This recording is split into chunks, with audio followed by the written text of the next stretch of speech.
SSP Singh. सभापति महोदय, मैं आपका आभार प्रकट करना चाहूँगा कि राष्ट्रपति जी के धन्यवाद प्रस्ताव में मुझे बोलने का अवसर प्रदान किया।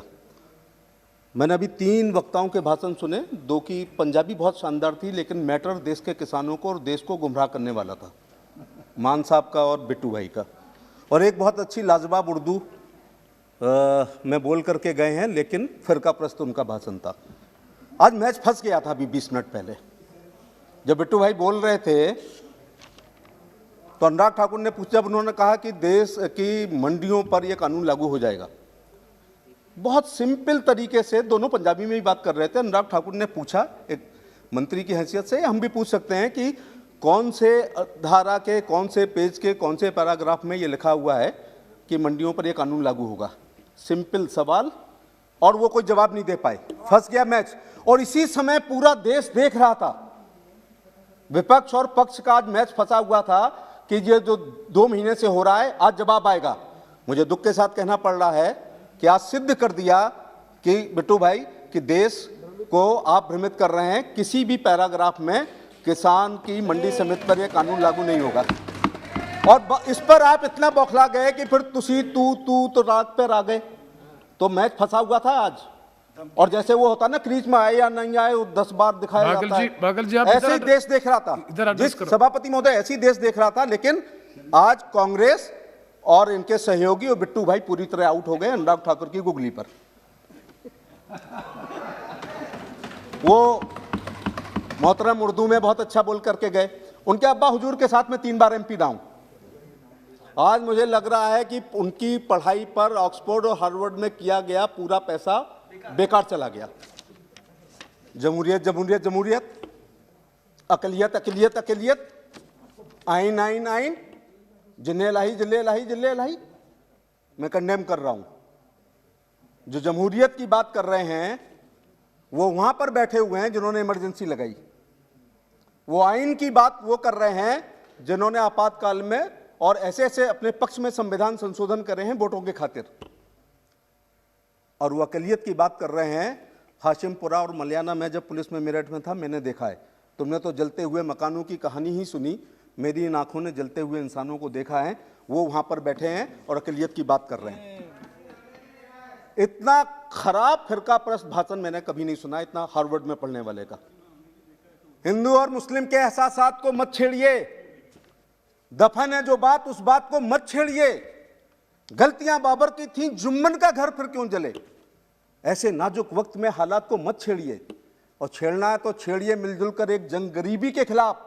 दोस्त मेरे, मजहबी लगमात को मत छोड़िए। लेकिन मेरे मित्र ओवैसी जब खड़े होते हैं तो केवल फिरका परस्त बातें और हमेशा धार्मिक बातें इस प्रकार के करते हैं। आप जिले लाही जिले लाही जिले लाही कर रहे हैं। अरे भैया, उर्दू है, लेकिन इसका अर्थ होता है बादशाह। देश की आज़ादी के बाद जब बाबा साहब भीमराव अम्बेडकर अपने साथियों के साथ आइन लिख रहे थे तो उन्होंने बेगमों की नसबंदी कर दी। कोई नहीं पैदा होगा नवाब, और ना रानी की पेट से राजा पैदा होगा। अब बैलेट बक्से से गरीब जनता अपने सेवक को चुनेंगे, और जिसको आप जिले लाई कह रहे हैं वो अपने को प्रमुख सेवक कहता है और वो अपने को चौकीदार कहता है। पहले उन्होंने कहा, प्रधानमंत्री ने, कि चौकीदार हूं, बाद में हमने टी-शर्ट पहनी कि मैं भी चौकीदार हूं। उनको जिले लाई कहना क्या ये उचित है? इसलिए कई बार ओवैसी भाई तुम्हारे भाषण को लग के अच्छा था कि परिंदा और पक्षी भी अच्छे होते हैं, क्योंकि परिंदे कभी फिरका प्रस्त नहीं होते। कभी मंदिर पे जा बैठे, कभी मस्जिद पे जा बैठे, और तुम केवल मस्जिद पे ही जाके बैठते हो, कभी मंदिरों की तरफ ये परिंदा कभी बैठता भी नहीं है और देखता भी नहीं है। सर, मैं कहना चाह रहा था कि भाषण सुन रहा हूं मैं, विपक्ष के सब बड़े नेता बोल लिए हैं। 21 में 24 का खौफ नजर आ रहा है। 21 में 24 का खौफ नजर आ रहा है। तमाम चेहरों पर खौफ जारी है। एक चिराग अंधेरों पर कितना भारी है। इसलिए तो मैं इस युग की सबसे बड़ी उपलब्धि, युग शताब्दी नहीं, इस कलयुग की सबसे बड़ी उपलब्धि और इस शताब्दी का सबसे गैर जिम्मेदार बयान पर अपनी बात कहना चाहूंगा। अभी तो ये आपकी नोकझोंक की वजह से मेरा ये भाषण हुआ। सुना है समुद्र मंथन हुआ था, ऐरावत हाथी निकला था, चेसरवा घोड़ा निकला था, पारिजात का फूल निकला था, कामधेनु गाय निकली थी, विष और अमृत निकला था, निकला होगा। लेकिन इस कलयुग में जब वैश्विक महामारी थी, कोई एक देश की नहीं थी, तो मोदी जी के नेतृत्व में हमारे वैज्ञानिकों ने, हमारे चिकित्सकों ने जो अमृत निकाला है उसका नाम वैक्सीन है, पूरे कलयुग की। लेकिन हमारे मित्र उत्तर प्रदेश के भूतपूर्व मुख्यमंत्री, जिम्मेदार व्यक्ति का इस शताब्दी का सबसे गैर जिम्मेदाराना बयान है, उन्होंने कहा ये भाजपा ही वैक्सीन है, मैं नहीं लगवाऊंगा। अच्छा, डर वाजिब है। अगर ये भाजपा ही वैक्सीन है जैसा उन्होंने कहा, तो अगर वो ये लगवा देंगे तो अंत्योदय और एकात्म मानववाद की बात न करने लगे। अगर उन्होंने ये वैक्सीन लगवा ली तो एक प्रधान, एक विधान, एक संविधान की बात न करने लगे। अगर वैक्सीन लग गई और ये भाजपा ही है तो 370 और 35A पे कहीं समर्थन न कर दे, CAA की वकालत न करने लगे। और जो प्रधानमंत्री और गृह मंत्री जी ने 3 तलाक समाप्त किया है, कहीं 3 तलाक के पक्ष में ना वैक्सीन के बाद बोलने लगे। अल्पसंख्यकों की तुष्टीकरण ना कहीं समाप्त कर दें, जाति राजनीति कहीं समाप्त ना कर दें। और मुझे तो लगता है कि इसी लोकसभा में वैक्सीन के बाद जब पहली बार आएंगे तो जय श्री राम का नारे से अपना भाषण ना शुरू कर दें।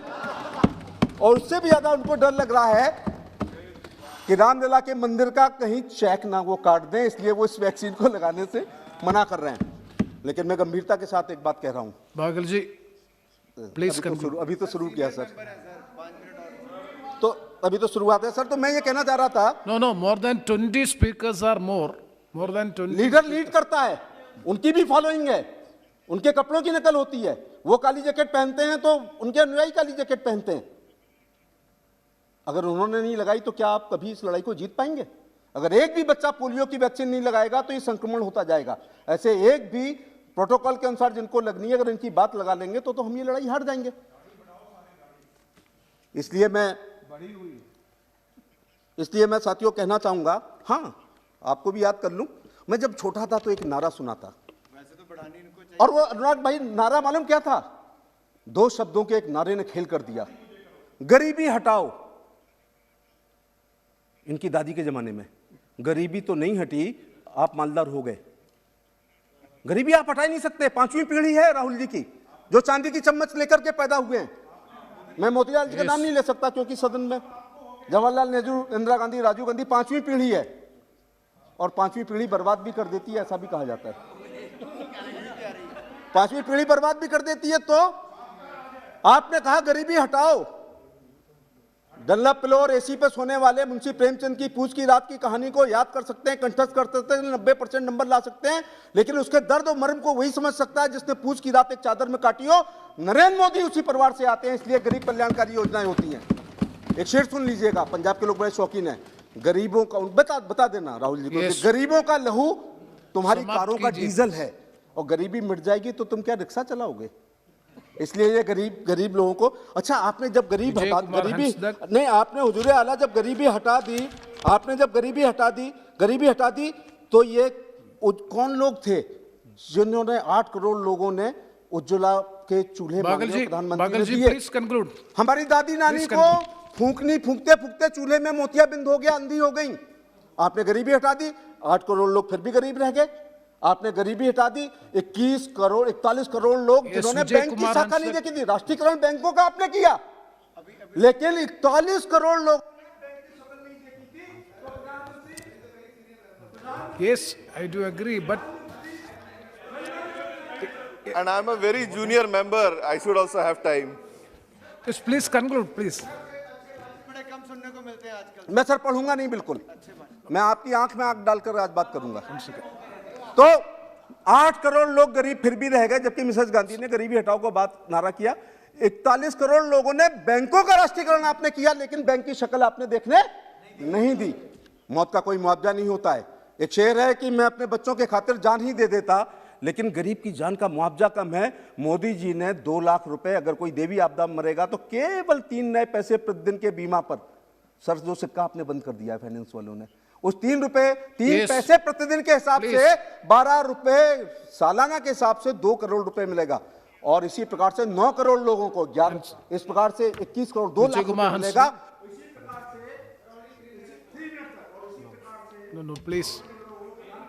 Shall I start, sir?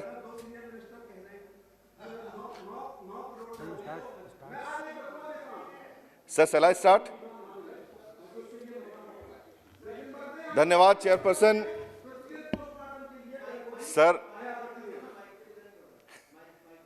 shall I start or No, it is not the problem of mic. You conclude karo. It is, please? गांव में सड़क पर शौच करते हुए महिला को किस प्रधानमंत्री ने नहीं देखा? किस एमएलए एमपी ने भागल देखा? जी। धड़कता हुआ दिल होना चाहिए Please, था। please. प्रधानमंत्री ने इन्होंने गरीबी हटा दी, लेकिन 10 करोड़ शौचालय 12,000 की केवल कीमत वाले पर इनने Thank you. गरीबी हटा दी। लेकिन आयुष्मान के लिए 5 लाख रुपए, हम बीमार होते हैं तो काढ़ा पीते हैं, तुलसी पीते हैं, चाय पीते हैं, फिर 20-30 रुपए से इलाज कराते हैं। प्रधानमंत्री, अब गरीब धन के अभाव में कोई नहीं मरेगा। प्रधानमंत्री ने 5 लाख, भैया 5